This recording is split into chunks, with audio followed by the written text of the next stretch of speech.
సహోదరి సహోదరులారా, యేసుక్రీస్తు నామములో హృదయపూర్వక వందనాలండి. ముందుగా ఇంత మంచి సమయాన్ని ఇచ్చిన తండ్రి అయిన దేవునికి, ప్రభు అయిన క్రీస్తు ద్వారా కృతజ్ఞతాస్తుతులు చెల్లిస్తున్నామండి. బాగున్నారండి? వాక్యం చదువుకొని ప్రార్థన చేసుకున్న తర్వాత పాటలోనికి వెళదామండి.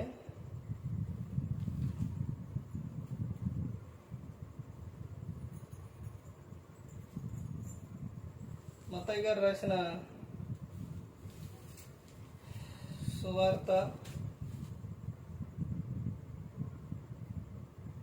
మత్తయి గారు రాసిన సువార్త 15వ అధ్యాయం 6వ వచనం.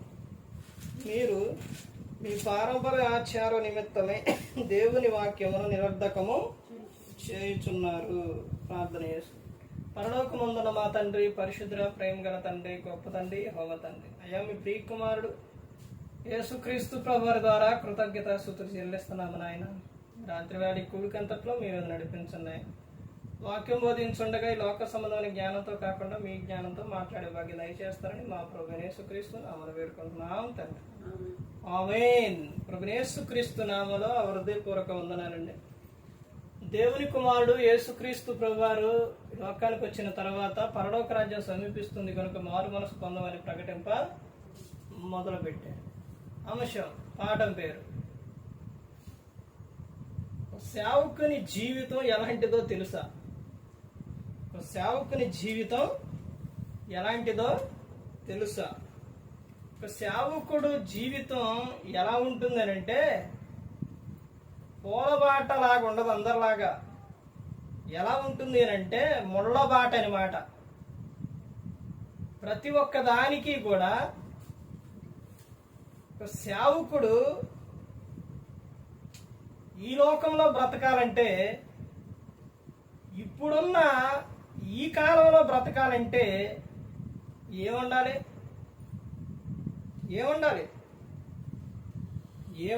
అని అంటే ఒకటి, దేవుని కృప ఉండాలంటే సేవకులకు ఉండదా అంటారు, ఉండిద్ది.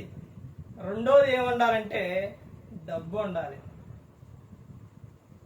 డబ్బు ఉండాలి అని అంటే సేవకునికి డబ్బు ఆడించి వచ్చింది.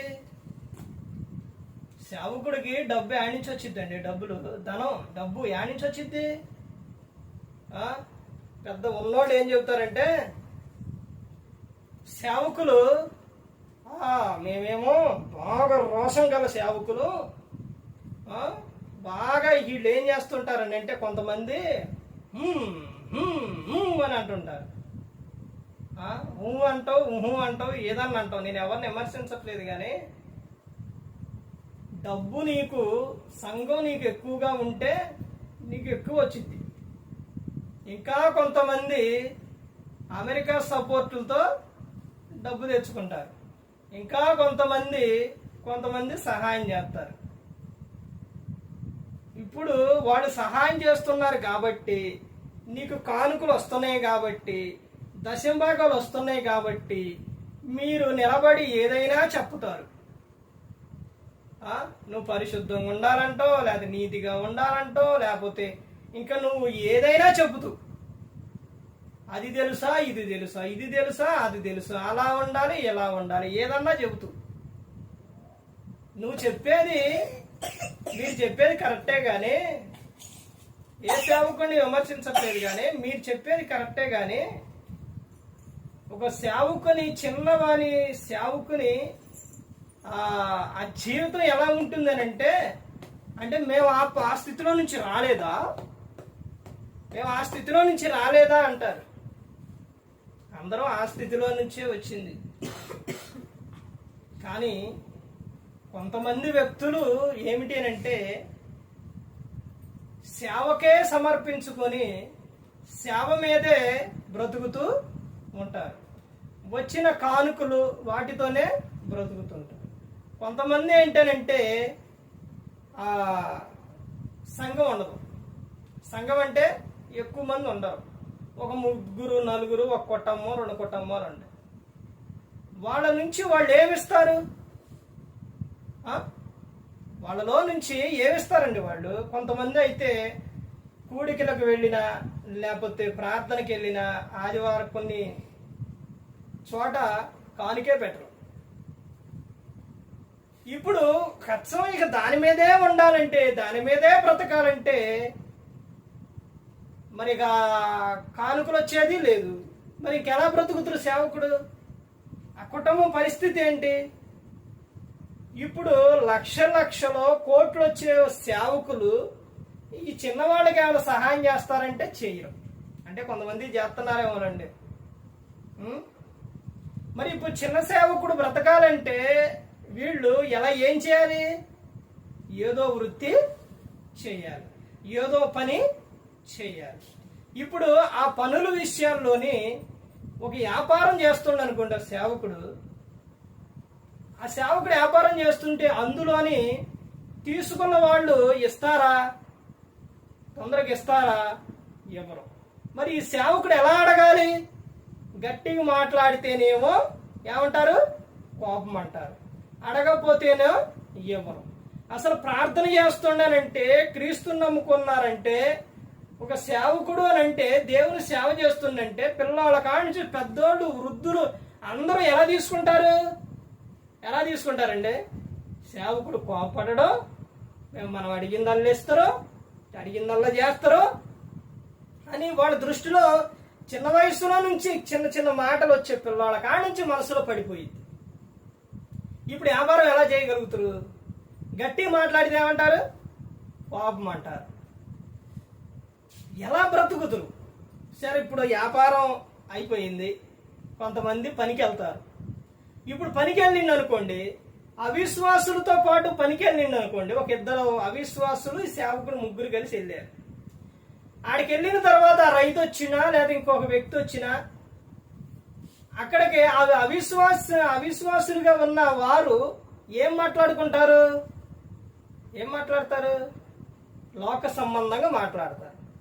ఇప్పుడు లోక సంబంధంగా మాట్లాడితే ఈ సేవకుడు తట్టుకోగలుగుతారా?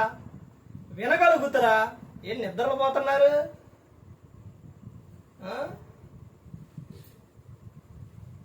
వినగలుగుతారా? వినలేడు. ఇటు మరి ఇంకా సేవకుడు ఎలా బ్రతుకుతురు? అసలు ఆ కుటుంబం పరిస్థితి ఏంటి? భార్య ఏమనిద్ది? నువ్వు పోషించవా, తీసుకురావా, ఎట్ట బ్రతకాలి, పిల్లలు ఎట్ట బ్రతకాలి, మమ్మల్ని ఎట్ట పోషిస్తావు అని ఇంటికాడ అంటారు. అది కరెక్టేగా. బయటేమో సంఘంలో నుంచి సంఘం లేదు రావు, కానీ దేవుని పని చెయ్యాలి. వ్యాపారంలోనేమో వ్యాపారం చేయడానికి అది ఒక అన్యులకి బయట ఉంటారు చూసారా, వాళ్ళైతే కఠినంగా అడుగుతారు. అలా అడిగితేనే ప్రజలు ఇస్తారు, లేకపోతే ఇస్తారా? ఎవరు? అటు వ్యాపారం సాక్క పనికి వెళితేనేమో అక్కడేమో వాడు మాట్లాడే మాటలు వినలేక అసలు ఎలా బ్రతుకుతున్న ఒక సేవకుడు ఒకసారి ఆలోచించండి. చిన్న సేవకులు పరిస్థితి ఎలాగా ఒక్కసారి ఆలోచించండి. ఇందులోని కుటుంబంలో ఏదన్నా ఒక అవసరం, ఏదన్నా ఒక సమస్య కానీ లేకపోతే ఏదన్నా అనారోగ్యం కానీ ఎవరికన్నా వచ్చింది అని అంటే ఇక మరి ఏం చేయాలి? ఇక ఎవరినో ఒకరిని అడగాలి. చెయ్యి సాచి అడిగి అవి చూపించుకొని తర్వాత మళ్ళీ అవి కట్టడానికి ఏం చేయాలి? మళ్ళీ తాకట్టు పెట్టాలి. సేవకుని జీవితం చూశారు ఎలా ఉందో. ఇప్పుడు పెద్దవాళ్ళ సేవకుడు అంటే వాళ్ళు సంఘం ఉండి వందల వేలల సంఘం ఉండి దశంభాగాలు వస్తూ వేలాలు వస్తూ ఉంటే వాళ్ళు హ్యాపీగా వాళ్ళ కుటుంబం పోషణ వెళ్ళిపోయింది. ఇంకా అనేక సాట్లకు వెళతారు, ఎక్కడైనా ఏదైనా చేయగలుగుతారు, ఏదైనా చెప్పగలుగుతారు. ఇప్పుడు ఫోన్ ఉందండి, ఉదయం చెప్తున్నాను. ఇప్పుడు ఫోన్ ఉంది, వీడియో చాలా మంది వింటారు. ఇప్పుడు ఫోన్ ఉంది, ఫోనులోని వీడియో పంపించాలంటే నెట్ బ్యాలెన్స్ కావాలిగా. నెట్ బ్యాలెన్స్ ఎంత ఇప్పుడు కొందుకు పెంచేస్తున్నారు. ఎందుకనంటే జియో అంటే ఎక్కువ వాడుతున్నారు, అన్లిమిటెడ్ కాబట్టి నెలకే ఎక్కువ ఏం చేస్తున్నారు, వాళ్ళు కూడా ఏం చేస్తున్నారు, పెంచేస్తున్నారు. ఎక్కువ జనం వాడుతున్నారు కాబట్టి వాళ్ళు కూడా ఇచ్చేస్తున్నారు. ఇప్పుడు నెల వచ్చేసి దానికి రీఛార్జ్ చేయాలి. చెయ్యకపోతే యూట్యూబ్లో నుంచి వాక్యం వెళ్ళిద్దా? వెళ్ళదు. పోనీ ఆ ఫోన్ పెట్టుకోవాలన్నా దానికి ఏం కావాలి? ఛార్జింగ్ కావాలి, చర్వాదికి ఎన్ని కావాలి, చాలా కావాలి. అర్థమవుతుందండి. ఫోన్ వాడాలని అంటే వీటన్నిటికి యాడ్ నుంచి వస్తాయి. విశ్వాసులు ఎవరు, సంఘం లేదు, బయట పని చేయలేడు,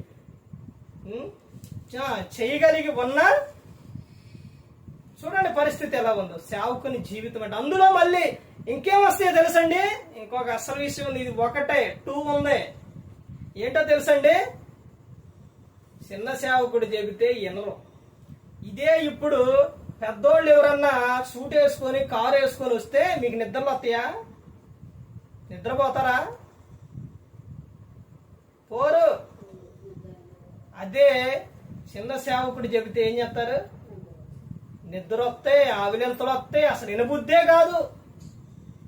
ఇంకా కొన్ని సంఘాల్లో అయితే ఏంటనంటే చెబుతుంటే వినరు. ఇంకొక సంఘాల్లో అయితే చెబుతుంటే ఇద్దరున్నారనుకోండి, ఒకడు చెబుతున్నారు అనుకోండి, చిన్న ఆయన చెబుతుండ అనుకోండి, ఆయనది అయిపోయిన తర్వాత వద్దాంలే, అసలు పెద్ద ఆయన ఉండగా ఆయన చెప్పేటప్పుడు వద్దాం, ఆయన చెప్పేటప్పుడు వెళ్దాం, ఏం చెప్తే వినేదేంటి అనే విధానం.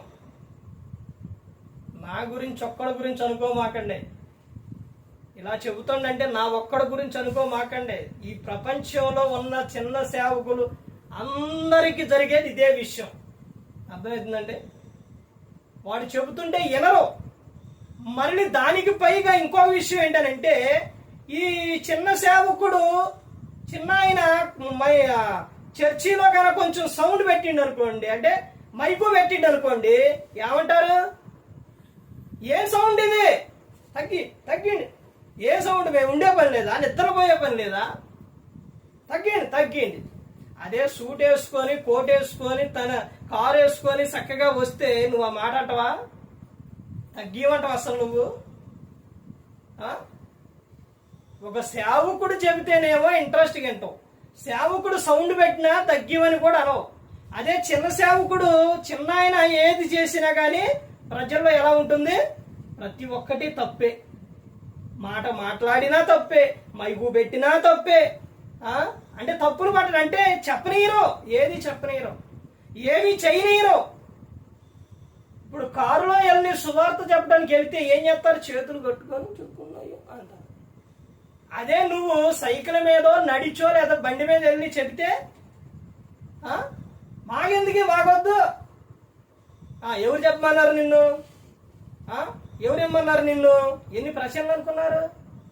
ఇప్పుడు ఈ రోజున అనేకమైన ప్రాంతాల్లో సువార్త చెప్పడానికి పెద్దోళ్ళు వెళుతూ ఉంటే ఏం చేస్తున్నారు?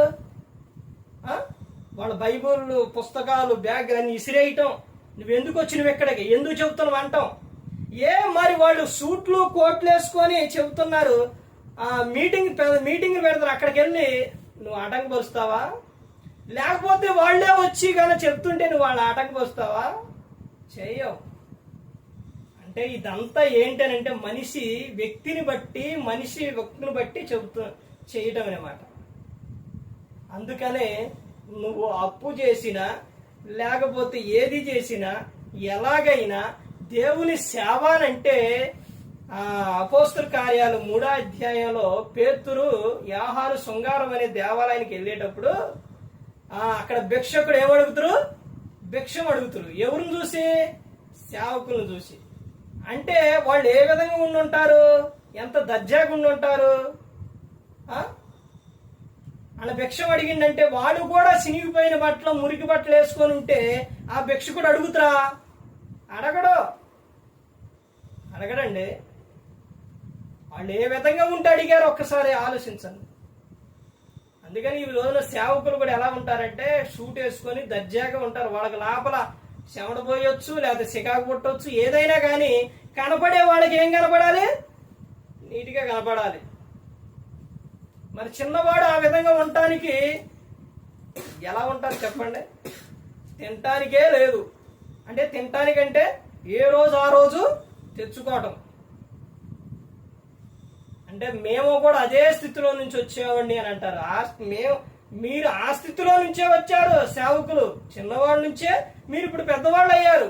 మరి ఇప్పుడు చిన్నవాళ్ళు పెద్దవాళ్ళు అవ్వాలంటే టైం పడుతుంది. ఈ లోపల జరిగే విషయాలు ఇవి. అర్థమైందండి. ఇక్కడ ఏమని చెప్తున్నారంటే మీరు మీ పారంపర ఆచార నిమిత్తమై దేవుని వాక్యము నిరర్ధకము చేయుచున్నారు.